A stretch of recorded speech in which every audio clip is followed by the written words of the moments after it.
This program is sponsored by Bet's Gold Coin. Join us for good food, fun, and hospitality. Bet's Gold Coin, family-friendly restaurant and sports tavern. Hello there. Name's Bob Borchard, coming to you from Old Town Mariposa. I have with me today my old friend Troy Foster. Troy is, as you probably know, has a hardware store right up the road here. Yeah, we're on the opposite side of the street from you, down at the other end of town, having some fun down there, making a little noise now and then. Thank you for recognizing that. And by the way, I'm really impressed with the new hardware setup you got over there. Bob? I don't want to give you any plugs, but sometimes I'm really impressed, Troy, and what a great job you do. I will take credit for having good employees.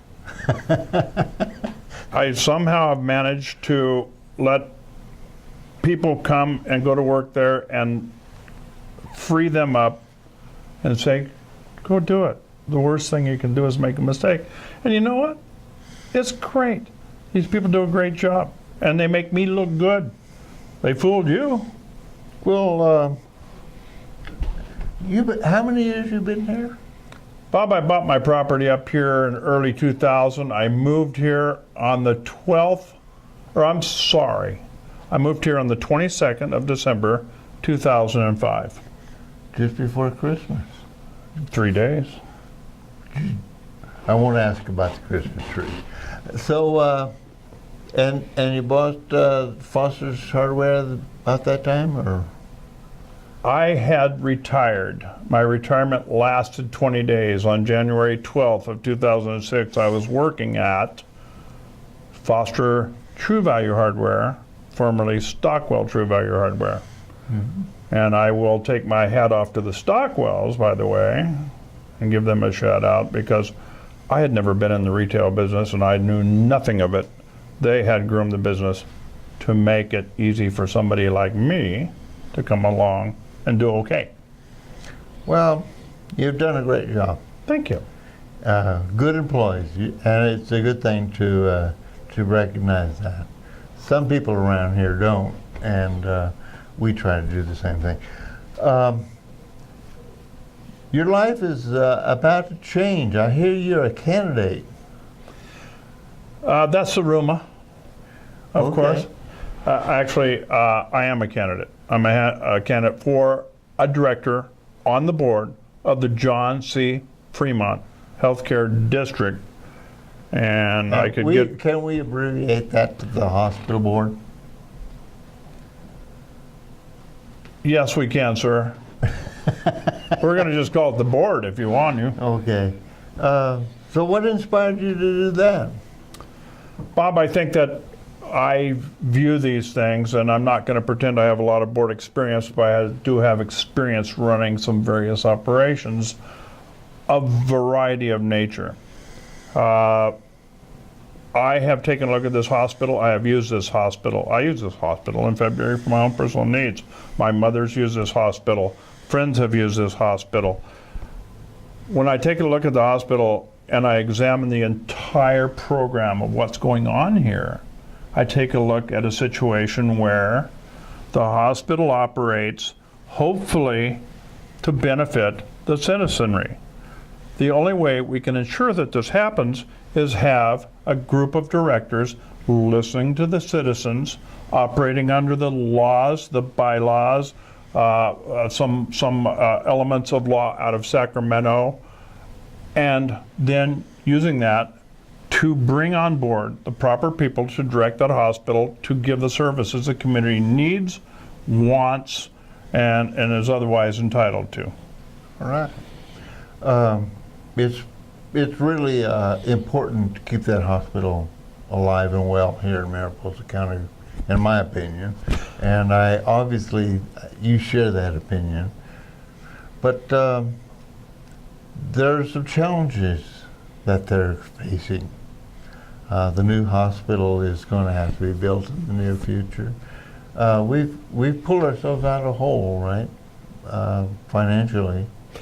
Bob, the hospital's been in and out of holes financially over a period of time. Just a brief background on healthcare districts. After the war, California started seeing an explosion in population, but there wasn't an explosion in healthcare, and people needed healthcare. Therefore, in 1946, the state legislature got together and started talking about how can we capture funds, dedicate these funds for the purpose of building these hospitals, or they called it hospital districts at the time. They're no longer called that. They're hospital or healthcare districts. And they were able to take small communities that were either less sophisticated or of small population, didn't have health care available readily. Somebody would have to go a long distance, and used this district to the reason it was formed and the best advantage, and that was to bring health care to us. And it did that. And one would think, okay, here's something at 60 years old. Is it out of date? Well, not according to some hospitals that have used it to garner either resources or interject themselves into a healthcare district in the 2000s. So it is still being used. I'm not going to pretend it's being used properly in every case, and we can talk about that a little bit later on, but it is an extremely good resource. And when we take the erasure of some of the negatives that were going on, back to your original question, and we take these and we inject enthusiasm, we already have some good momentum going. And we keep a board of people together that can work together, that can make decisions rapidly, and can do a number of things that need to be done to ensure that the high quality, reasonable pricing, rapid services are still delivered. Then that's what we need to do. And that's the reason I decided to throw my hat in the ring for this board to ensure. Black hat? No, I've got a different one. I've got a hospital hat. You just wore that black hat to Yeah, be with me. my other one is green. You told me not to wear green today. Very good. Troy, you're obviously not in it for the money. This district, the position doesn't pay anything, right? I understand that there's a stipend and possibly some mileage or something, but one doesn't apply for these to get rich. It's a huge civic obligation, commitment to go to the meetings and be involved. It's more than just going to meetings. Well, I would think so.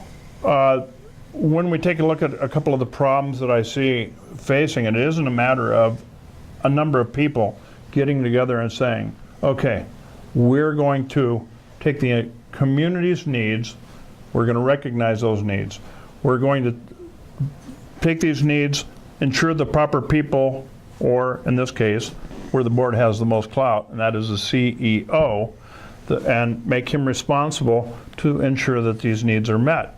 If the CEO, for some reason, isn't able to do that and demonstrates over a period of time that they can't do that, then that's problematic. The board of directors has to take some action. Thankfully, the hemorrhaging has stopped. Thankfully, we've got a good board of directors that has been working for the last 2 to 3 years to ensure that we're meeting those goals. The problem being is that we're going to lose 2 people from this board, and we need to ensure that we replace these people with people of like-minded, able to work with the others, and able to get this job done and keep this hospital running. I think that's admirable. We're going to wrap it up, but if there's any last comments you have to make about your... First off, I want to say, Troy, I as a citizen really understand the commitment that you're biting off here, and that you're fully committed to do that. I really appreciate that. You know, volunteerism in this community is something that's really important, and people like you who donate their time to be on these boards and commissions, and I mean donate your time, my hat off to you. My hat's off to you. Well, Bob, thank you so much for that. But this is your camera. I'll take that camera. Volunteerism is very, very important in a city of our size. We're big enough to need and small enough to be neglected on a lot of fronts.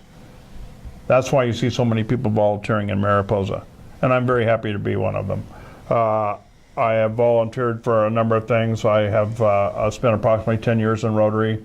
I've done various jobs there, not to brag, but I've actually been the local president for 1 year. But I think what I can do, I think what I bring is energy. I like to work. I work every single day.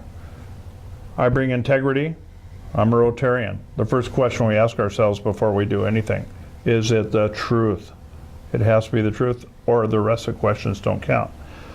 But most often, I'm going to bring an ability to work with other people who are on that board to ensure that we're able to continue to meet your expectations, continue to improve, and also to see what we can do to bring to the public's attention the ability or the knowledge of the ability to get an x-ray, get an MRI, get a CT scan, get a blood test.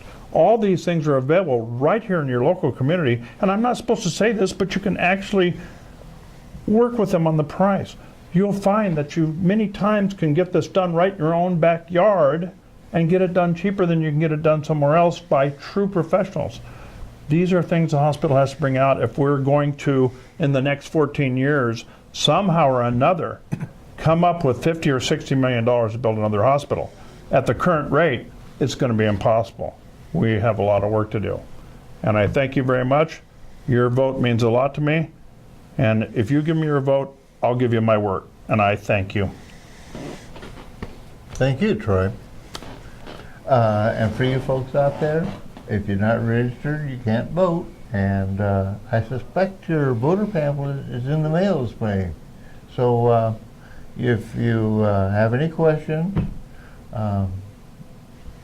well, there's Mr. Phillips up at the registrar's office, and you might go down to Foster True Avenue and talk to Troy and find out if he's what he says he is. I do every once in a while. Thank you for joining me today, and see you soon.